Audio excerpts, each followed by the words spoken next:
Hello students, আশা করছি তোমরা সকলে বাড়িতে আছো, সুস্থ আছো।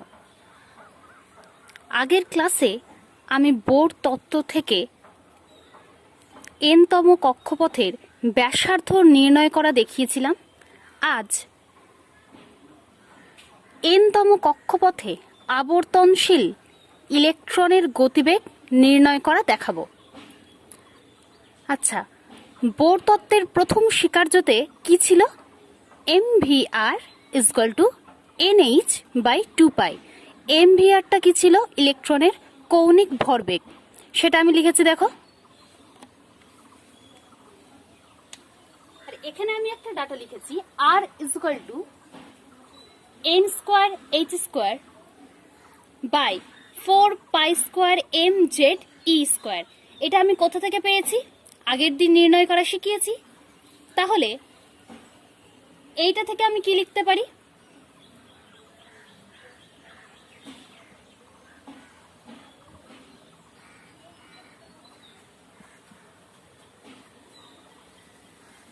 এটা আমি লিখতে পারি, অবশ্যই লিখতে পারি। এবার এইখানে যে আর মানে ব্যাসার্ধটা রয়েছে সেটার মান বার করা আগের ক্লাসে শিখিয়েছি। এই মানটা আমি এখানে পুট করব।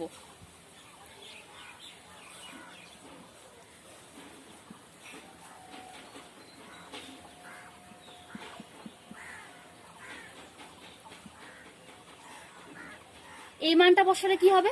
উল্টে যাবে। 4π² mze²/n²h²। তাহলে এখান থেকে কি পাবো? ভি সমান পাবো, vn লিখলাম তার কারণ আমি এনতম কক্ষপথে আবর্তনশীল ইলেকট্রনের গতিবেগ নির্ণয় করছি, তাই আমি এখানে সাফিক্সে স্মল n দিয়েছি।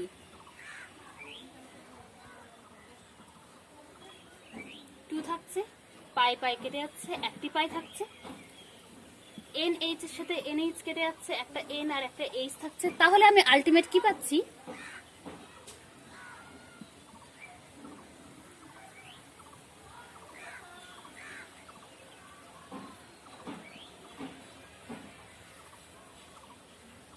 ক্লিয়ার?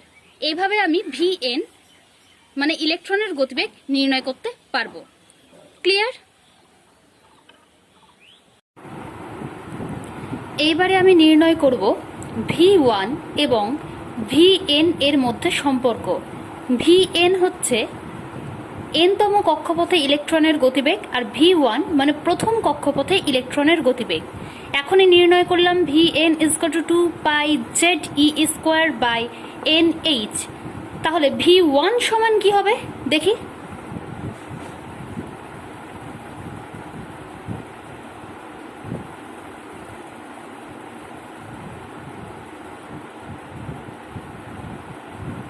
এখানে কি করেছি আমি?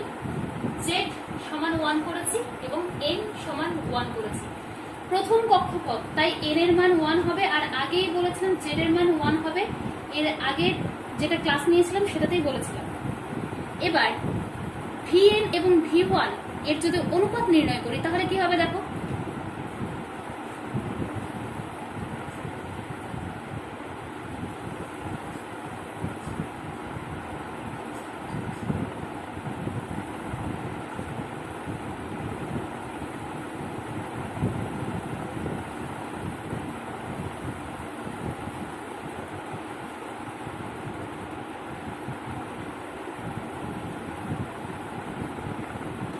বাকি সব কেটে যাচ্ছে, পড়ে থাকছে উপরে z আর নিচে পড়ে থাকছে n।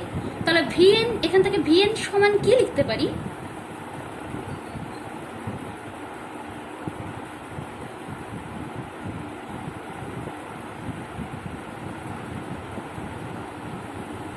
এটা আমরা লিখতে পারি।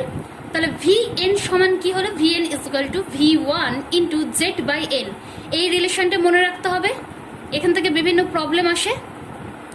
ক্লিয়ার হয়েছে? এবার আসছি আমি নেক্সট কোশ্চেনে। এইবারে নির্ণয় করব ইলেকট্রনের প্রতি সেকেন্ডে আবর্তন সংখ্যা।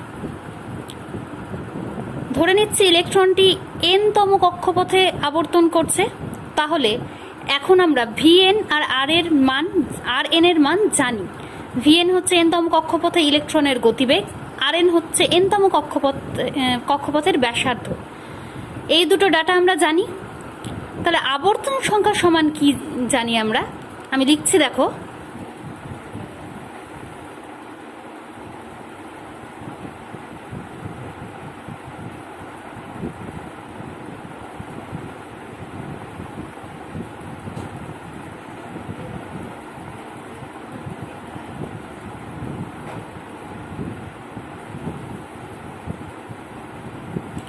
আবর্তন সংখ্যা সমান কি লিখেছি আমি, বেগ বাই পরিধি।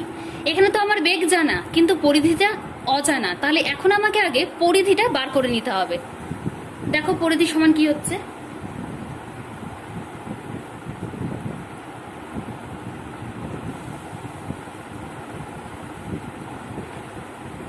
যেহেতু ইলেকট্রনগুলি নির্দিষ্ট ব্যাসার্ধের বৃত্তাকার কক্ষপথে আবর্তন করে, তাই বৃত্তের পরিধির সূত্র আমরা জানি 2πr। তাই জন্য এখানে আমি পরিধি সমান 2πr লিখেছি। এখানে আমাদের এই Rn এর মানটা জানা, এখানে আমি Rn এর মান পুট করছি। দেখো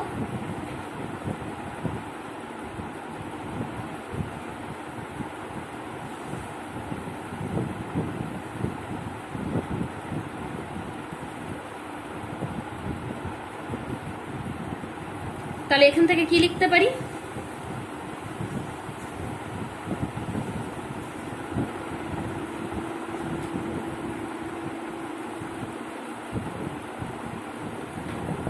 এটা লিখতে পারি। এবার আমি বেগ আর পরিধির মানটা আবর্তন সংখ্যার এই সূত্রতে বসিয়ে দেব।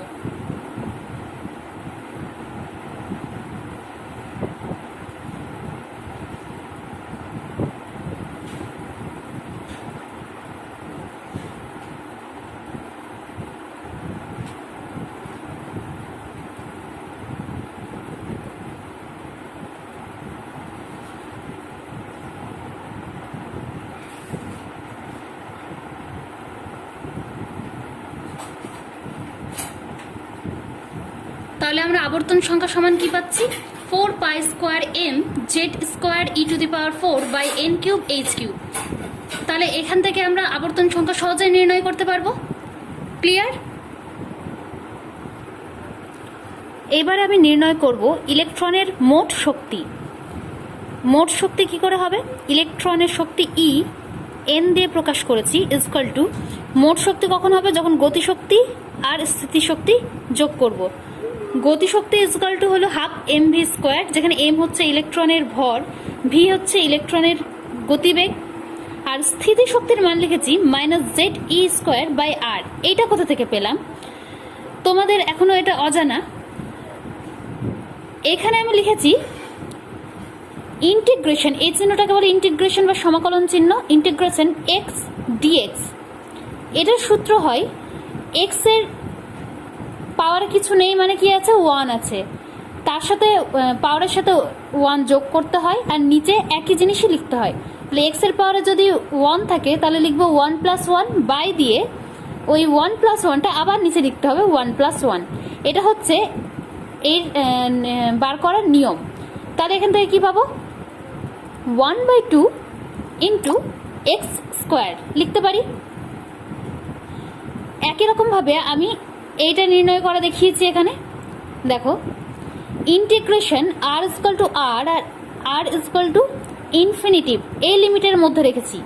কেন, স্থিতিশক্তি তাকেই বলবো অসীম দূরত্বে যদি ইলেকট্রন থাকে, নিউক্লিয়াস থেকে অসীম দূরত্বে ইলেকট্রন থাকলে ইলেকট্রনের শক্তি হয় 0।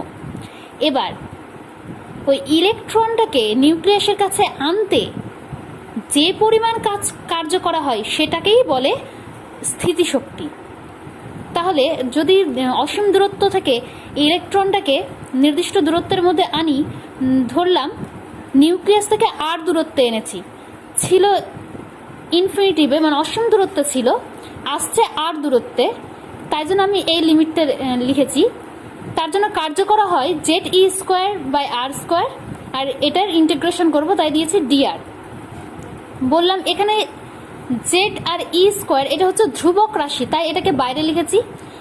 আর একটু আগে যেটা বললাম আর এর পাওয়ারে এখানে কি আছে, তাহলে আর টু দি পাওয়ার, এটা যদি উপরে চাই হবে আর টু দি পাওয়ার -2, তাহলে কি হবে আর টু দি পাওয়ার -2 +1 বাই উপরে যেটা ছিল সেটাই আবার নিচে লিখব, হয়েছে। এবার জেড ই স্কোয়ার ইন্টু কি হবে এখানে +2 আর +1 থেকে হবে -1, তাই এখানে শুধু মাইনাস লিখেছি। আর আর টু দি পাওয়ারে -1 আছে, তাহলে এটা যদি নিচে রাখি তাহলে কি হবে 1/r হয়ে যাবে। লিমিট লিখেছি r = r, আর নিচে লিখেছি r ∞।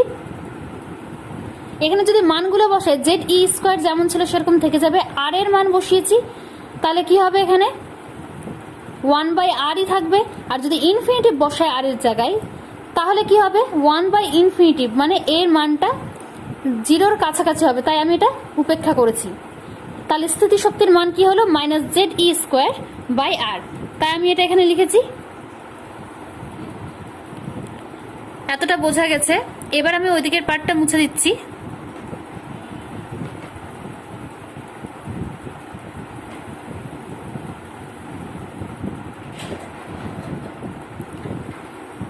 ইলেকট্রনের এনতম কক্ষপথের ব্যাসার্ধ নির্ণয় করার সময় আমরা একটা রিলেশন দেখেছিলাম, সেটা আমি লিখছি এখানে, কাজে লাগবে।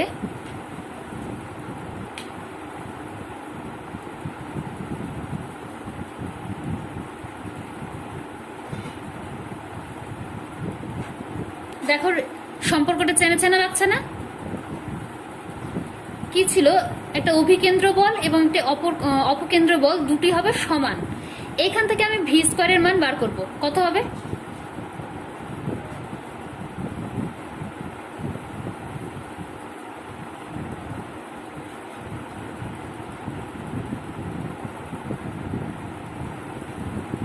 এটা হবে, তাই তো? এবার এই রিলেশনে আমি v² এর মান বসিয়ে দিচ্ছি।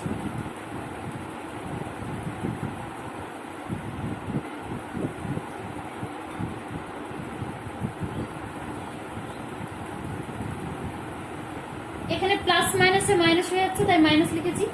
এখানে দেখো একটা এম কেটে যাচ্ছে, পড়ে থাকছে ZE²/2r মাইনাস ZE²/r। এখানে আমি ক্যালকুলেশন করে কি পাবো?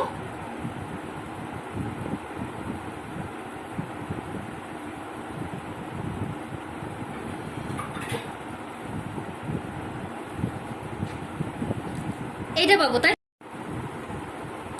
তাহলে পেয়ে গেলাম -ZE²/2r। এখানে r এর মান আমরা জানি n²h²/4π² mZe²। এই r এর মানটা আমি এখানে পুট করেছি, তাহলে এটা কি হয়ে যাবে, উল্টে যাবে, এখানে 4π² mZ²/n²h² হয়ে যাবে। এখান থেকে ক্যালকুলেশন করে আমি পেলাম En মানে total energy -2π² mZ²e⁴/n²h²। Very important equation, মনে রাখবে। এখানে দেখো একটা নেগেটিভ সাইন এসেছে,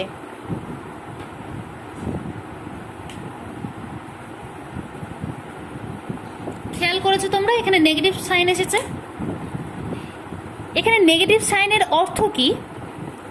নেগেটিভ সাইনটা যখন এসেছে, আমরা জানি নিউক্লিয়াস থেকে অসীম দূরত্বে অবস্থিত কোনো একটি ইলেকট্রনের শক্তি সর্বদা শূন্য হয়। এবার এই ইলেকট্রনটাকে যদি নিউক্লিয়াসের কাছে আনি, তাহলে আমরা জানি যদি ইলেকট্রন উচ্চতর কক্ষপথ থেকে নিম্নতর কক্ষপথে আসে তাহলে সে তার শক্তি বর্জন করে, শুধু বর্জন করলেই সে নিম্নতর শক্তি স্তরে আসতে পারবে। এখন তার শক্তি ছিল 0, এখন যদি ও আরও শক্তি বর্জন করে তাহলে শক্তি কি হবে, ক্রমশ ঋণাত্মক হয়ে যাবে। এখন যত নিউক্লিয়াসের যত কাছে আসবে বা যত কম নিচু কক্ষপথে আসবে, সে তত বেশি শক্তি বর্জন করবে। দেখো আমি এখানে একটি ছবির মাধ্যমে দেখাচ্ছি। আমি এখানে মাঝে একটি নিউক্লিয়াস দেখিয়েছি আর বিভিন্ন কক্ষপথ দেখিয়েছি। ধরে নিলাম ইলেকট্রনটি অসীম দূরত্বে রয়েছে, তাই এইখানে থাকা অবস্থায় ইলেকট্রনের শক্তি হচ্ছে 0। এবার ইলেকট্রনটিকে যদি এই কক্ষপথে নিয়ে আসি তাহলে সে কিছু পরিমাণ শক্তি বর্জন করবে। শূন্য ছিল, শক্তি যদি সেখান থেকে বর্জন করি তাহলে শক্তির মান কত হবে? নেগেটিভ। এবার এইখান থেকে এই কক্ষপথে যদি নিয়ে আসি তাহলেও ইলেকট্রনটি শক্তি বর্জন করবে, কিন্তু এখানে আসতে ইলেকট্রনটি যে পরিমাণ শক্তি বর্জন করেছিল এই দূরত্বে আসতে ইলেকট্রনটিকে তার থেকে বেশি পরিমাণ শক্তি বর্জন করতে হবে। তাই এখানে যতটা বেশি ঋণাত্মক হবে এই ক্ষেত্রে তার থেকে বেশি ঋণাত্মক হবে। তার মানে ইলেকট্রনটিকে যে কোনো কক্ষপথে আসার জন্য শক্তি বর্জন করতেই হবে, তাই এখানে ঋণাত্মক চিহ্নটা এসেছে। আশা করি তোমরা এটা বুঝতে পেরেছো। এরপরে আসবো নেক্সট। এইবারে নির্ণয় করব ইএন ও ই1 এর মধ্যে সম্পর্ক। ইএন সমান এখনই নির্ণয় করলাম -2π2mz2e⁴/n² ই1 সমান কি লিখতে পারি? এখানে z সমান 1 লিখবো, n সমান 1 লিখবো, আগেই বলেছি। তাহলে এখানে যদি en/e1 করি তাহলে কি পাচ্ছি দেখো,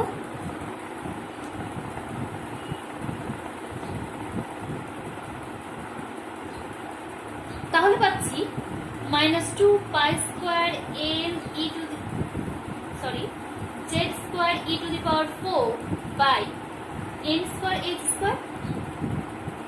ইন্টু এটা উল্টে যাবে h² মাইনাস ছিল minus Dev by 2π² m e⁴ এগুলো কেটে যাচ্ছে,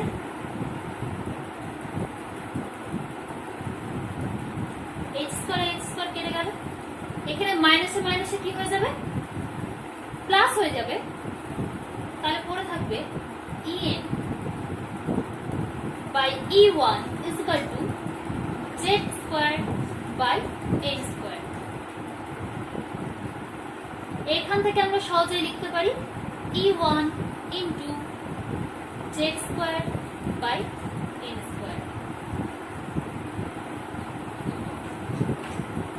এটি হলো ইএন ও ই1 এর মধ্যে সম্পর্ক।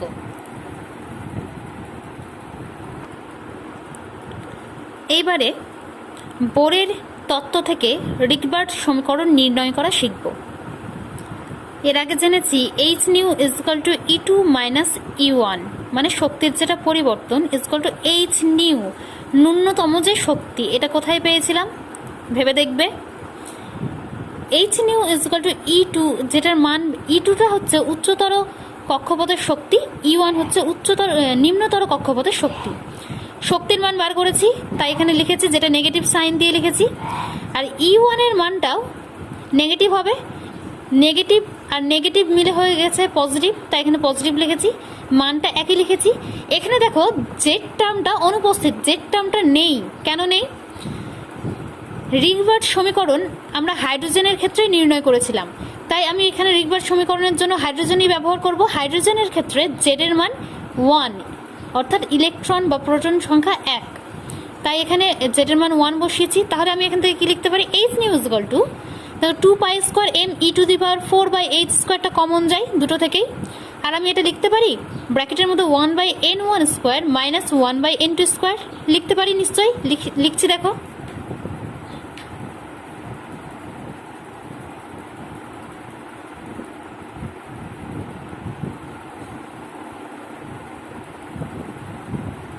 বোঝা গেছে এটা? এবার দেখো আমি কি করতে পারি, নিউ ইজকাল টু কি লিখতে পারি?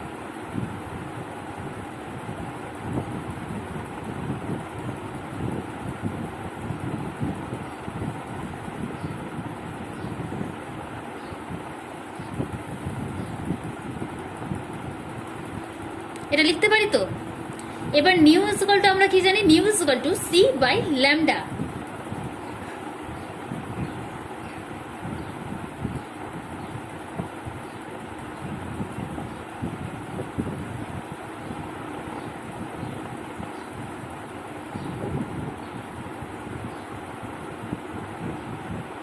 এতটা বোঝা গেছে? এবার 1/λ বা নিউ বার ইজকাল টু আমরা কি লিখতে পারি?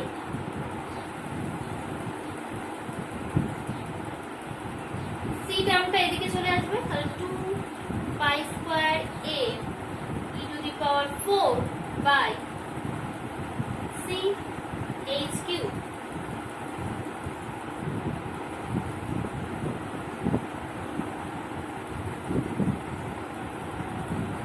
আচ্ছা, নিউ বার কি করে পেলাম? এখানে কি কি আছে? 1/λ ইন্টু সি আছে, সিটাকে আমি এদিকে নিয়ে চলে এসেছি। আর 1/λ ইকুয়াল আমরা জানি নিউ বার, যেটাকে আমরা তরঙ্গ সংখ্যা বলি। এখান থেকে আমি এই ধ্রুবকটিকে যদি আর দিয়ে প্রকাশ করি,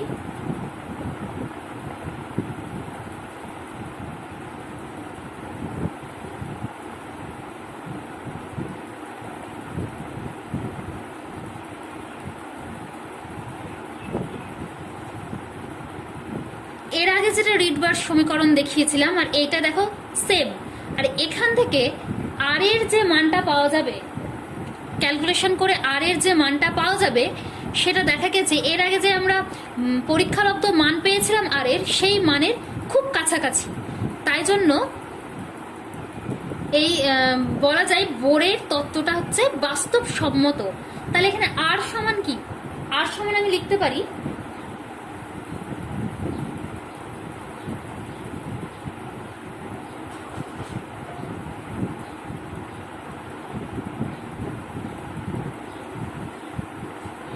এখানে আমি যদি মান বসাই, এম হচ্ছে ইলেকট্রনের ভর, ই হচ্ছে ইলেকট্রনের আধান, সি হচ্ছে আলোর গতিবেগের সমান, সি হচ্ছে একটা গতিবেগ, এটি হচ্ছে আলোর গতিবেগের সমান, এইচ আমরা জানি এটা হচ্ছে প্ল্যাঙ্কের ধ্রুবক। এই মানগুলো বসালে যে মানটা পাবো সেটা রিডবার ধ্রুবকের যে মানটা এর আগে আমরা দেখেছিলাম সেটার খুব কাছাকাছি হবে। ক্লিয়ার?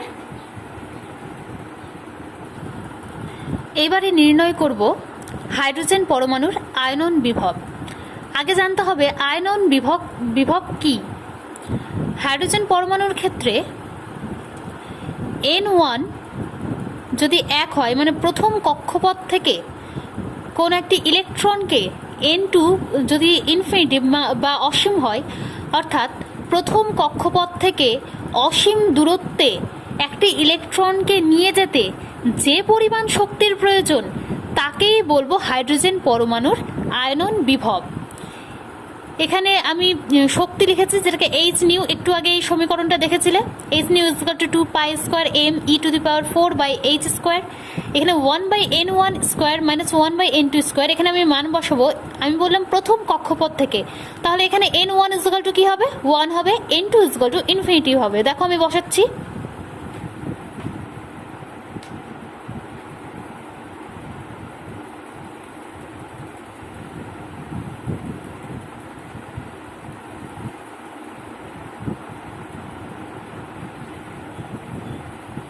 কেন লিখেছি? n1 এর মান যদি 1 বসাই তাহলে 1/1 ইকুয়াল টু 1 হয়। আর n2 এর মান যদি আমি ইনফিনিটি বসাই তাহলে 1, এই সংখ্যাটিকে যদি ইনফিনিটি দিয়ে ভাগ করি তাহলে এটা প্রায় 0-র কাছাকাছি হবে, তাই এখানে আমি মান লিখেছি 0। তাহলে এখান থেকে আমি শুধু কি লিখতে পারি? 2π²me⁴/h² লিখছি। দেখো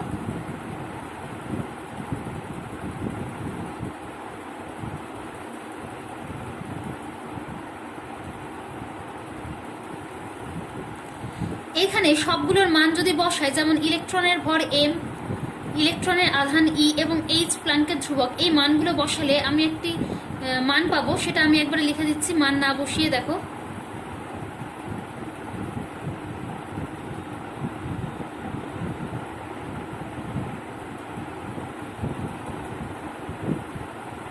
তাই আয়রন বিভব কি হলো?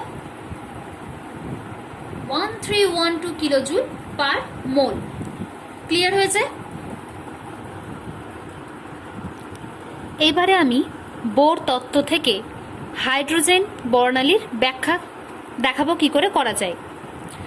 আমি দেখো এখানে একটি ছবি নিয়েছি, মাঝে আছে নিউক্লিয়াস আর বিভিন্ন কক্ষপথের ছবি এঁকেছি।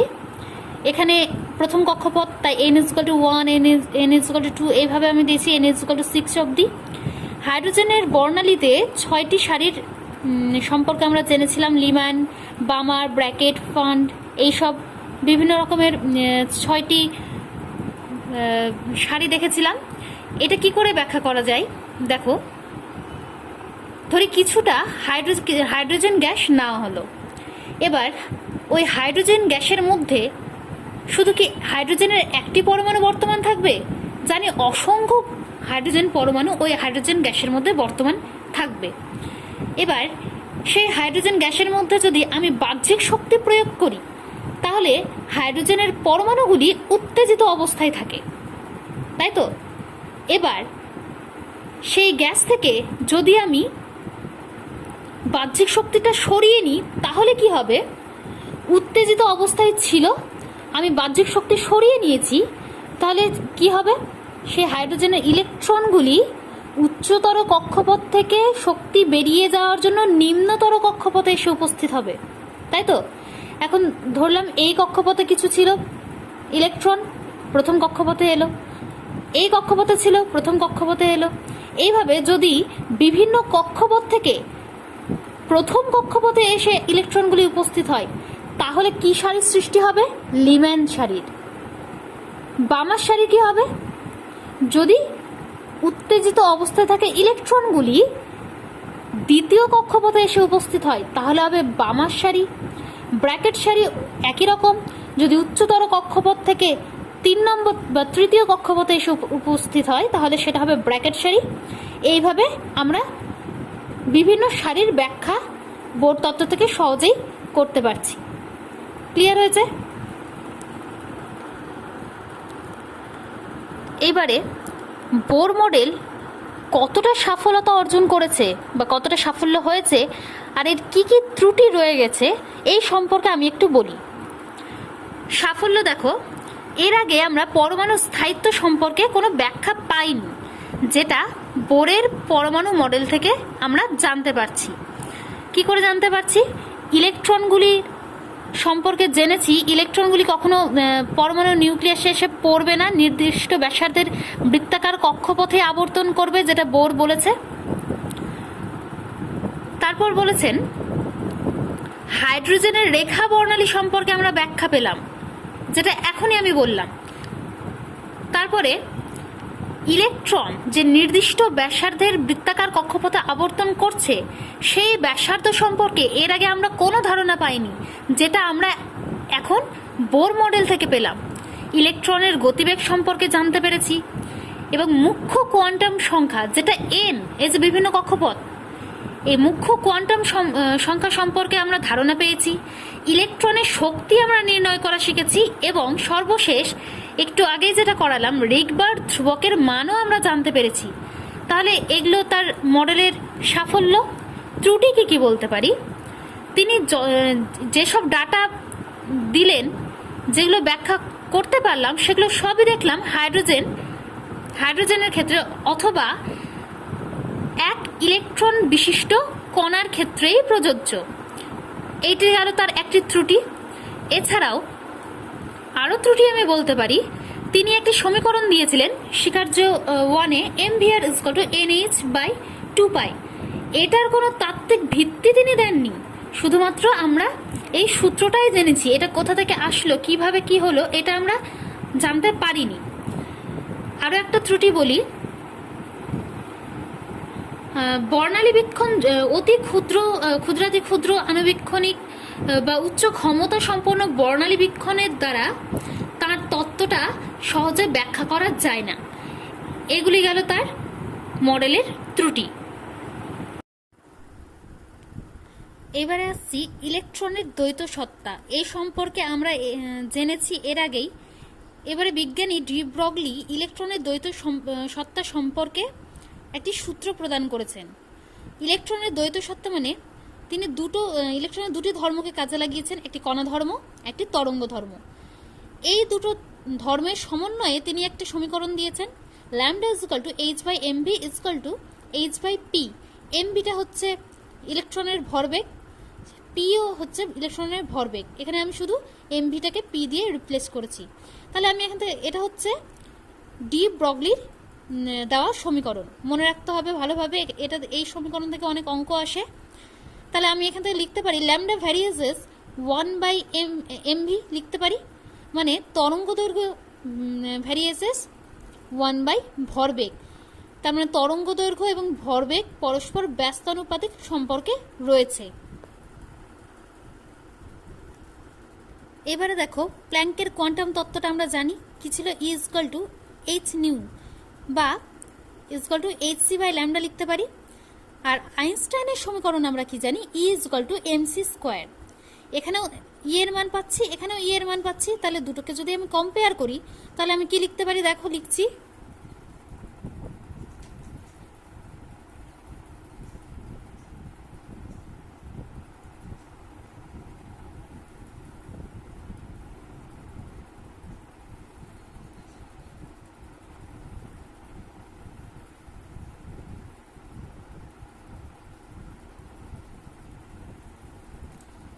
তাহলে আমি এখান থেকে সমীকরণটি প্রতিষ্ঠা করতে পারলাম।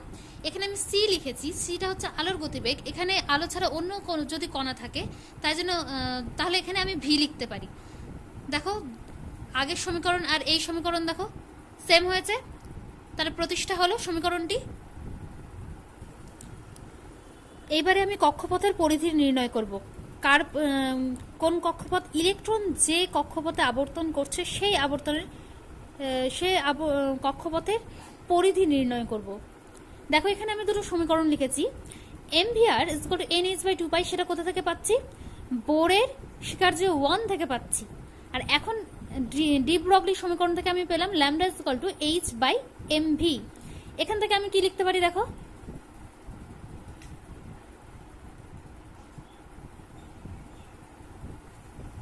এটা আমি লিখতে পারি h/λ। এবার এই mv এর মান যদি আমি বোর তত্ত্বের ওই সমীকরণে পুট করি তাহলে কি হচ্ছে, দেখো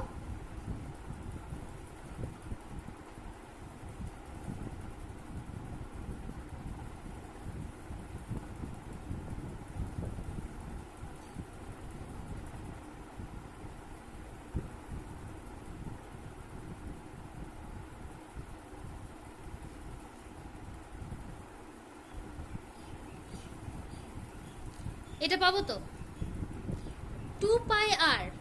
যেহেতু কক্ষপথগুলি হয় বৃত্তাকার কক্ষপথে ইলেকট্রন আবর্তন করে, তাই এখানে 2πr = কি পেলাম, n ল্যামডা। ক্লিয়ার? এবারে আমি ইলেকট্রনের কৌণিক ভরবেগ নির্ণয় করব। এখন একটি সমীকরণ পেলাম, কক্ষপথের পরিধি 2πr = n ল্যামডা। আর এখানে আমি কি সমীকরণ লিখেছি, ডি ব্রগলির সমীকরণটি লিখেছি। এখান থেকে আমি কি পাচ্ছি, দেখো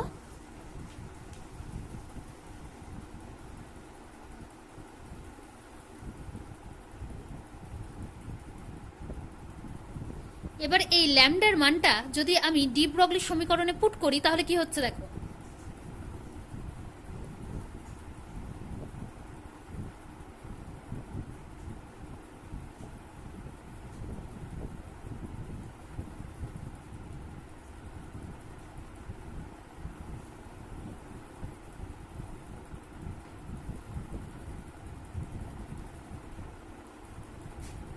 mvr = 2π নিচে চলে আসলো, এটা এখানে চলে আসলো, তাহলে h/2π।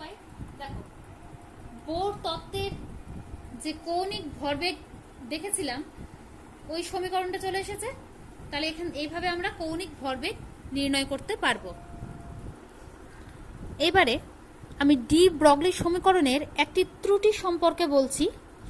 ডি ব্রগলির যে সমীকরণটি, এটি শুধুমাত্র খুব ক্ষুদ্র কণা অর্থাৎ আণুবীক্ষণিক কণার ক্ষেত্রেই প্রযোজ্য।